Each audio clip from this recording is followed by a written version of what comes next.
Hello everyone, and welcome to another game of World of Warships. Today it's one of my replays again, and I'm in the Harekaze, Red Tier 8 Japanese Premium Destroyer.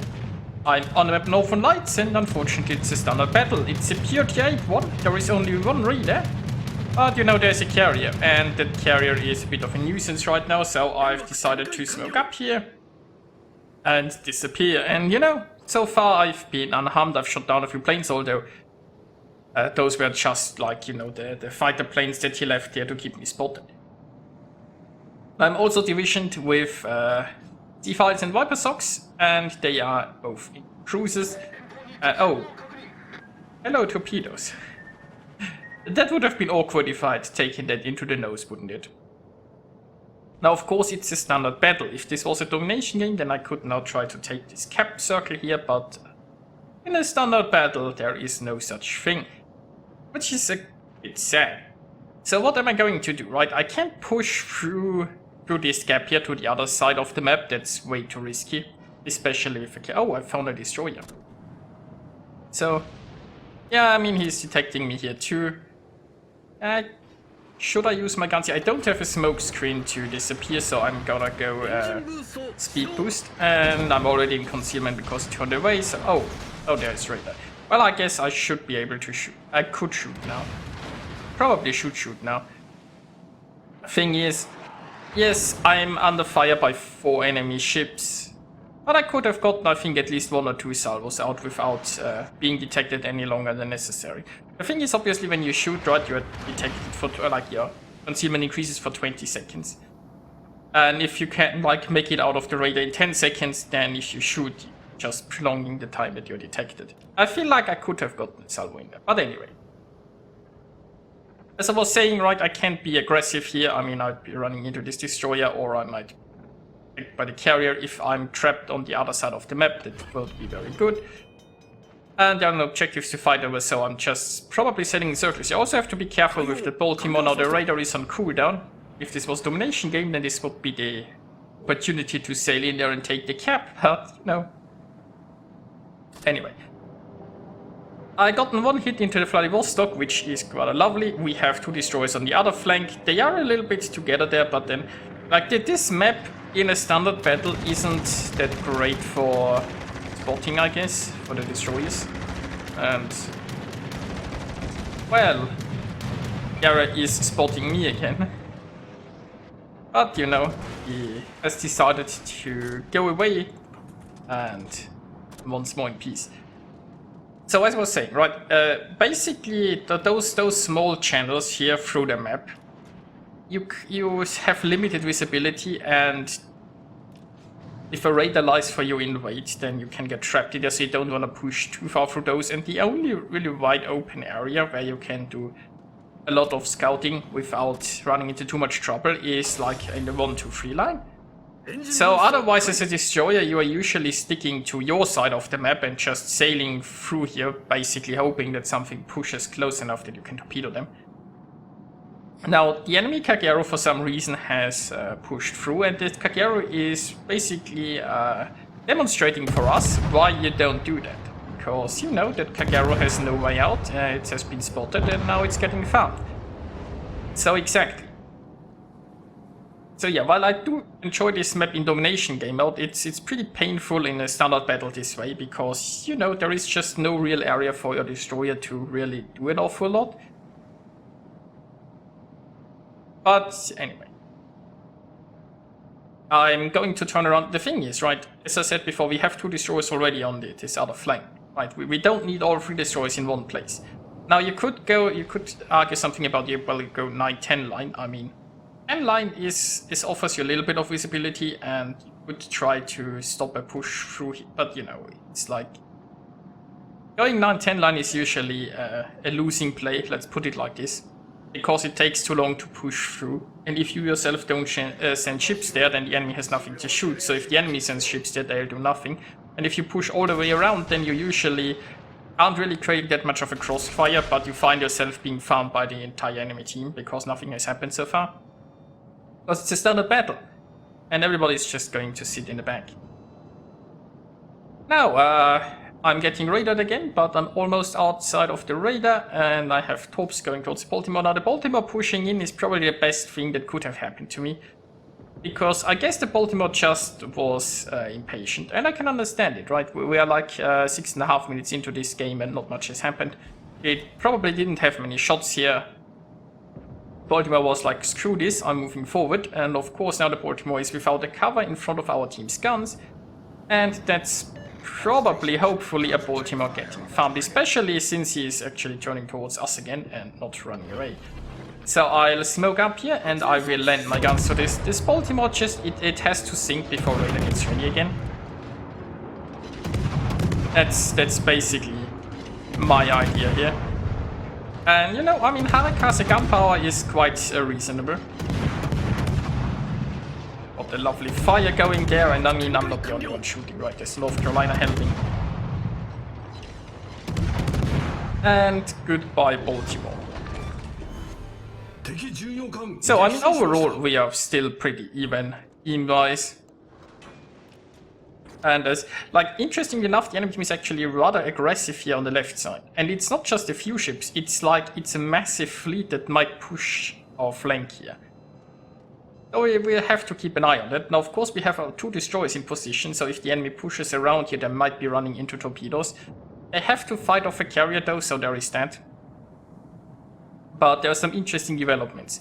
Meanwhile, on our side here, obviously we are still in the usual statement. We have a Kansas in the 910 line who isn't doing anything, but you know, he has realized it and he's coming back from the channel, it looks like.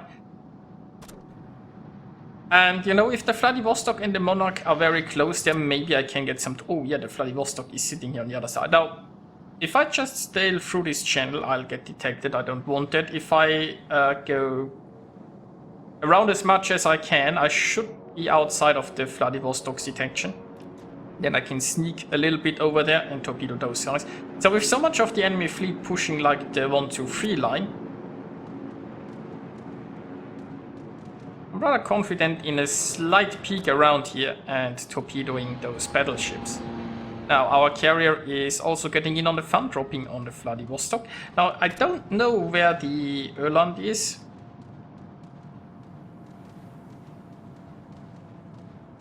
But currently I don't think it's like, I mean, my RPF is probably tracking the Vladivostok.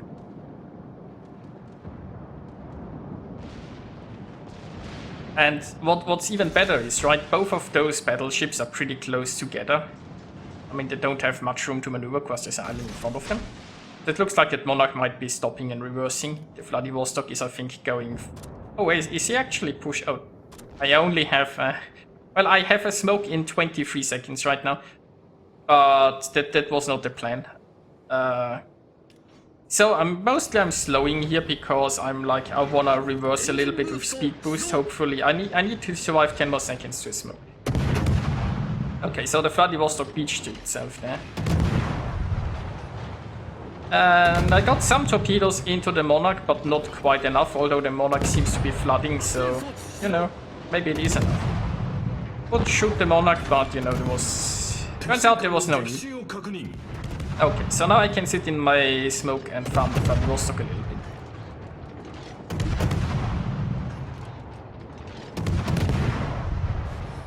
Now the only help I have here is Viper, who is also coming around here, it looks like. But, you know, I still have 120 left inside my smoke here. The Vladivostok shot, so he will keep being detected. I mean, currently he's detected by the Harekaze, but, you know, once the carrier's planes return, if the Vladivostok remains blind shooting, then he will remain visible.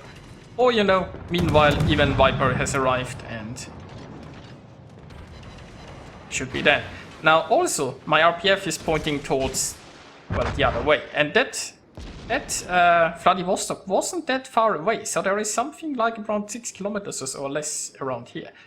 So I'm expecting this destroyer to come around. Obviously, I have no idea how close he is or how far he is, so I've just launched some random torpedoes there. And I still kept one launcher. Oh, it just... So he must be, like, pretty close here. Let's get some more torps off. He's probably torping my smoke. Oh, yeah, okay. I am a little bit too late on those torps, I guess. But you see, the fun thing is... Right, he can't top me right now, thanks to the islands. And I do have Viper here with me. And I mean, as I said, the Harekaze's guns are pretty decent. But if you also have Attaco as backup, you know, then this enemy destroyer is just utterly doomed.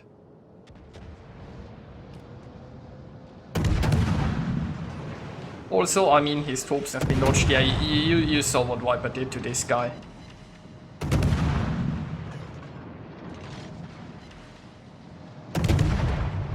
And goodbye. So, technically I could now go and push the enemy camp.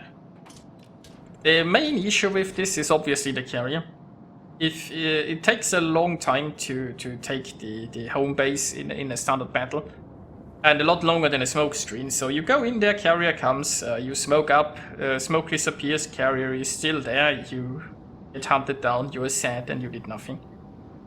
Let's try to avoid this. Instead, I'm gonna go and help, probably defend, because it does look like the enemy is really pushing us hard on the other side. Also, the enemy destroyer, the one that I've still remaining, is on the other side, so maybe I can help find the Asashi or something. We will see. Okay, let's slightly increase the speed while I switch flanks here.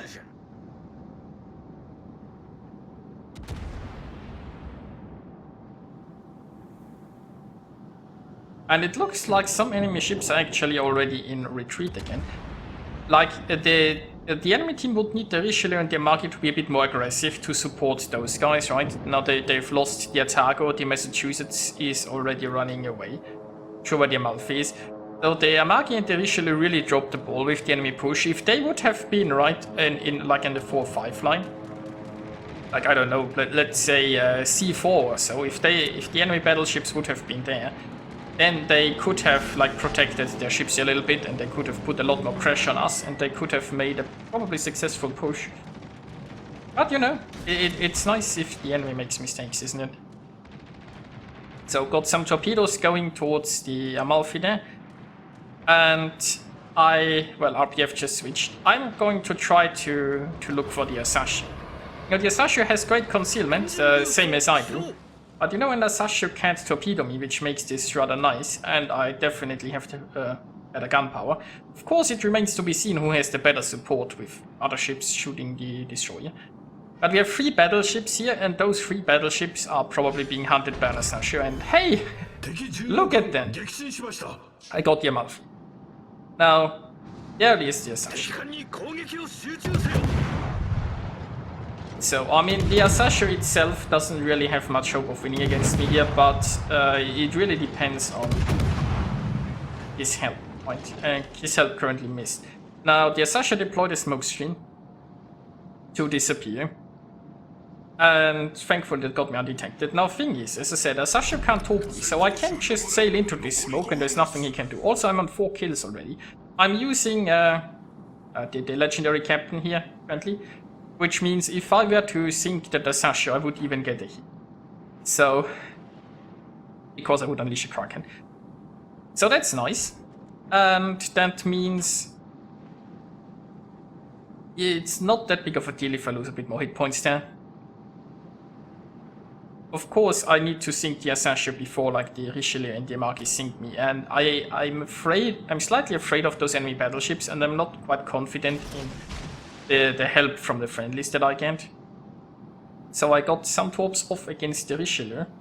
Should have probably used both launchers there. I wanted to keep one here for the Asashi because this is a pretty close quarters fight, and I felt like maybe torps come in handy here. But you know, it's probably guns all the way. So, 2 ships aiming at me, one is the Asashi, one is somebody else, and well, somebody else got the Asashi. So no Kraken for me, but it's okay, I don't need the heal, it looks like. Yeah, if I'd used another launch on the Richelieu, would have been good, but you know, at this point it's basically decided, isn't it? I got 1 torpedo here anyway, And it's just those 2 battleships and a carrier remaining. And what are those 2 battleships going to do? As I said, they were too passive, they arrived too late at the party, now they have all of their health and, well, no friends left. And without friends, their health is meaningless, basically. But, you know, maybe I can get some nice torpedo hits still. There is also 3 minutes left in this game. So plenty of time to torpedo and Magi. Of course I have a battle destroyer here with me who has deadly deep water torpedoes, who is probably more likely to hit torps, and I'm careless here. I've sailed too close, I got detected, which is a pretty dumb thing. Not just because he could shoot me now, and if he had like high explosive loaded and got a good salvo in, he could sink me. But what's even more annoying is that obviously he's going to react to torpedoes from my direction now. He's like, okay, I know where the destroyer is, I know where the torpedoes are coming from. And he's going to dodge the torp salvo. And I should also sync up my launchers again and then launch both at the same time to create a bigger wall. Now, it looks like the deep waters have much more luck there. Now, I don't want to open fire here. Obviously, I'm too close. He could do too much to me. I'm quite happy keeping him spotted here for the Hisenyang, and I'm careless here. Okay, I'm too close again. Now I ducked behind the smoke, so I could shoot now and try to grab my Kraken, but you know, I think that the Hisenyang has earned this battleship, and that just leaves the carrier. And now we really speed it up here.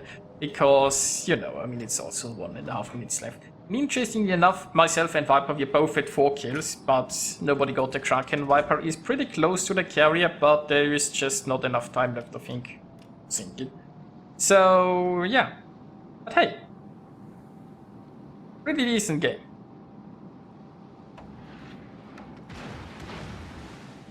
And that brings us to the results, and I'm quite happy with how this turned out. There were no Krakens unleashed, but we were pretty close, I suppose. So, yeah. The double Kraken has to wait for another time. Well, I hope you enjoyed watching this, and I'll see you next time.